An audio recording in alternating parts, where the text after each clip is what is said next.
Okay, welcome to we are way out there day in New Hampshire. I just walked to the top of the big permission we've been working for the last couple seasons. 35 minutes to get to here. And this is kind of a mystery site. This is a hole in the ground. It definitely appears to be a cellar hole. It's the right shape, size, lipped chimney stack in the corner, so it's the L shape. But when we've detected here, everything we found was 100 feet over there. So I lay that out for you because it's just kind of a mystery and made me think of the burn down we dug the other day where the hole had the tall lips. I mean, there's no doubt about it. It was dug out and such. But it's definitely a very, very cool site. Everything was late 1700s out of here. But like I said, it all came from over there. There's like a little rock area, lots of brick. I don't know, just kind of peculiar.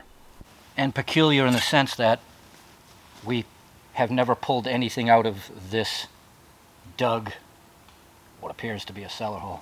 So I'm just back to walk around, hit some more ground, and see what can be found.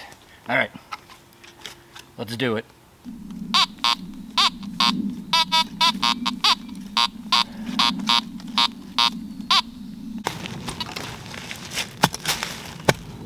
So I'm starting in the area where things were.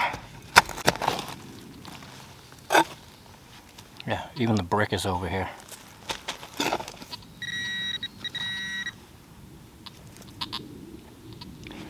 And the nails are over here.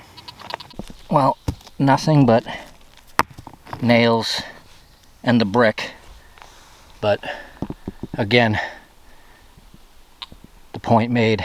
So yeah, there's this strip of wall, and it is no more than maybe, I don't know, 80 feet. That's a home site type thing. And the other part of it is at the hole behind me that's dug out. We have never found nails, brick. It's like they dug that out to build their house and then ended up building here, or this was the temporary shelter. They started that and then never finished. Moved on or stayed here. And the nails are hot. Here's the nail signal.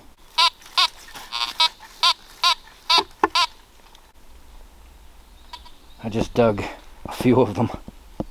Well, aside from the nails, it's pretty quiet, but I want to find one thing in the zone that we've worked before I move on.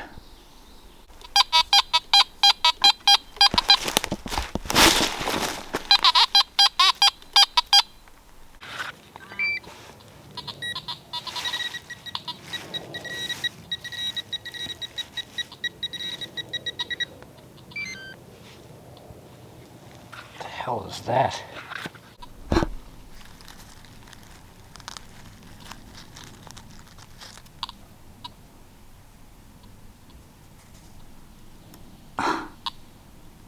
Nice. Thought I had a gold coin in the leaf cover, which would be absolutely impossible. And it's that.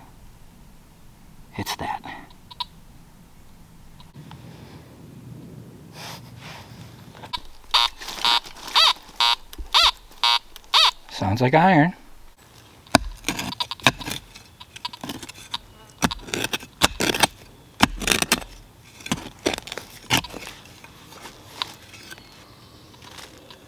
Oh, there we go. It is an artifact. Part of a bean pot. The Dutch oven. So, something from the occupants.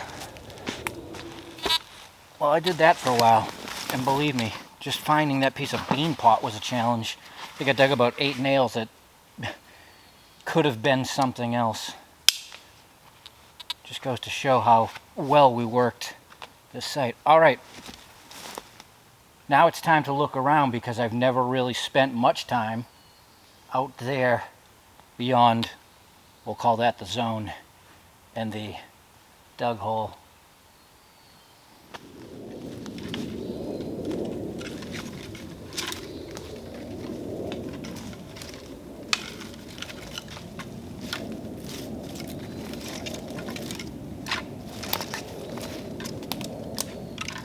Here's a stretch of wall. It's 40 feet.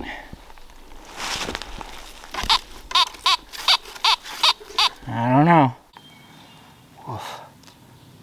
22 casing. That's it. Wow. Absolutely nothing out here. This is right up behind where the structure was, and it's decent land-wise. There's a wall way down over there, and there's just nothing. Not even any, nail chatter. Well, that's a strange piece of wall. This place is strange, and not really anything to be found. Bean pot, that was the oldest thing. But I did just want to get out here and check the rest of it out, and essentially it's the silent hole, the zone where the stuff was, a big knoll, and one wall out back, and a strip of wall here. So, since I have such a distance to go, we'll walk, swing, and take a different way out.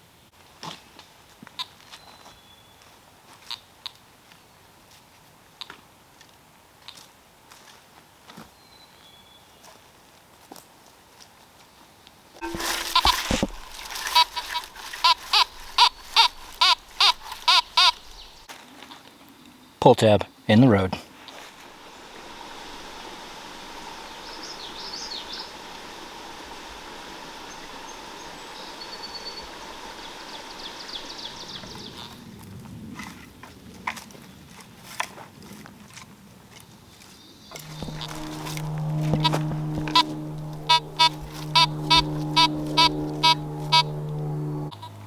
Impacted lead.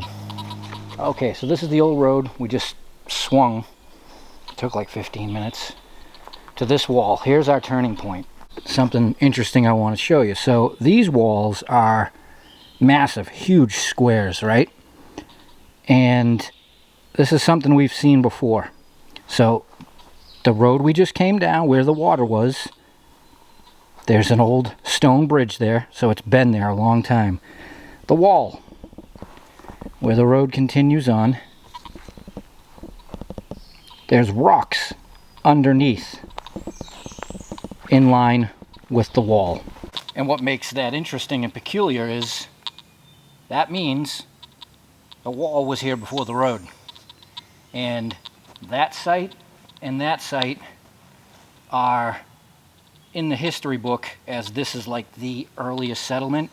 So these people had to remove the stones, the top layers, to put their road in. So how long was the wall here? Just always gets me. And it's a clear line. No doubt about it. All right. We're going to follow this till it corners. And then head south.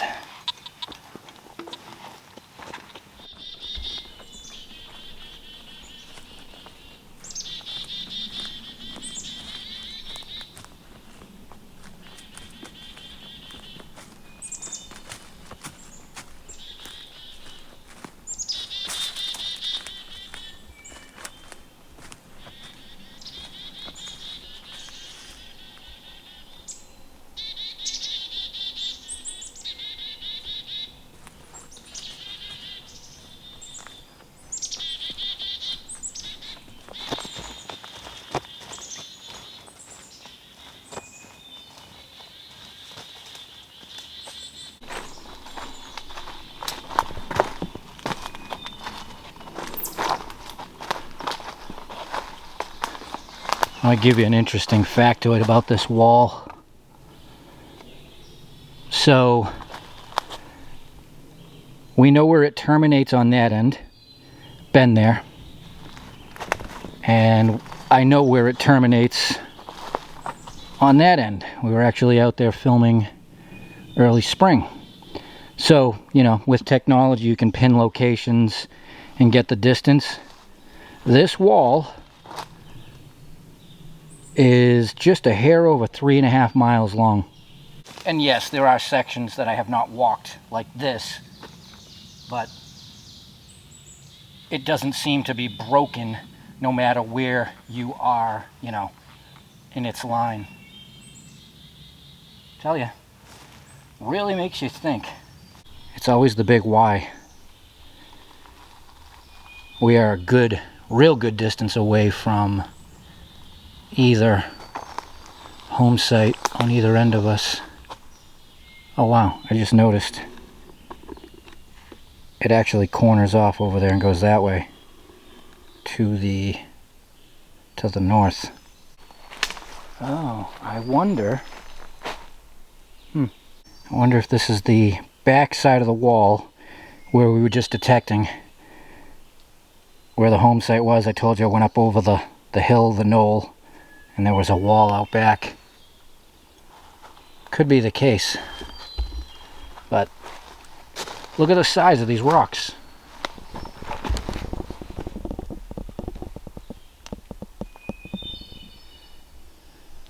I just don't see the settlers doing this in land that they were not going to use for anything. A lot of times I just think it was the surveyors.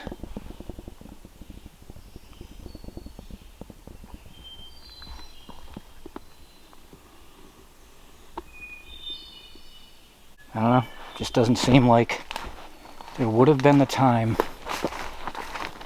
for them to do this, especially with the short window of occupation. You can tell how old these are.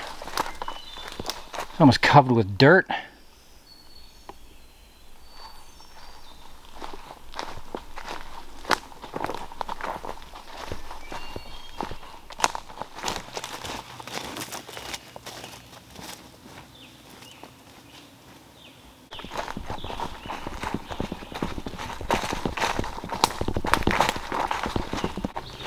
Okay, this is the junction. And this is why I have these thoughts while I'm out here. Inside the square, really bad. The next square, just really bad, right? If you were a settler and you were granted a piece of land, which you still paid for,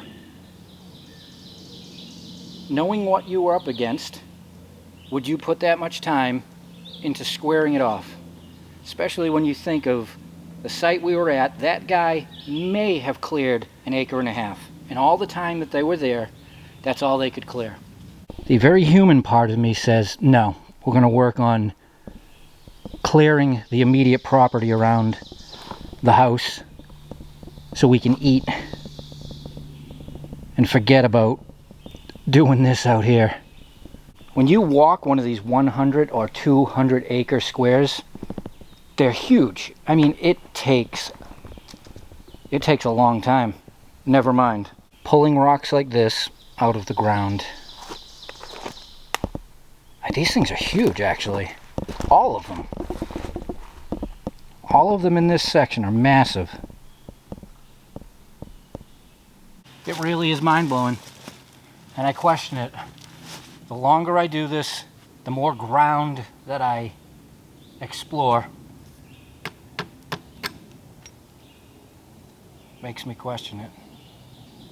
So this is good. We're going to walk through this square now and see how bad it was, and it's still in the grid square.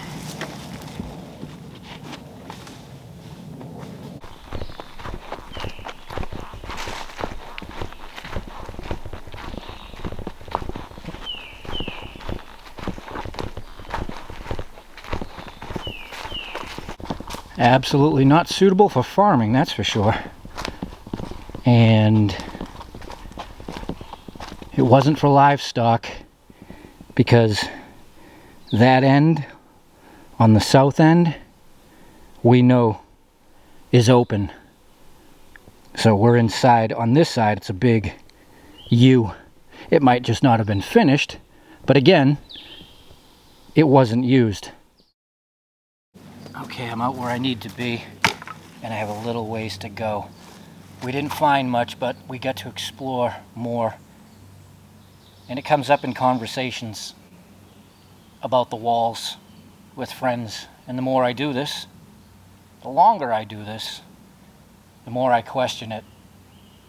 It's substantial, especially when you know an area like this. The people lived here between 30 and 40 years, and then that was it.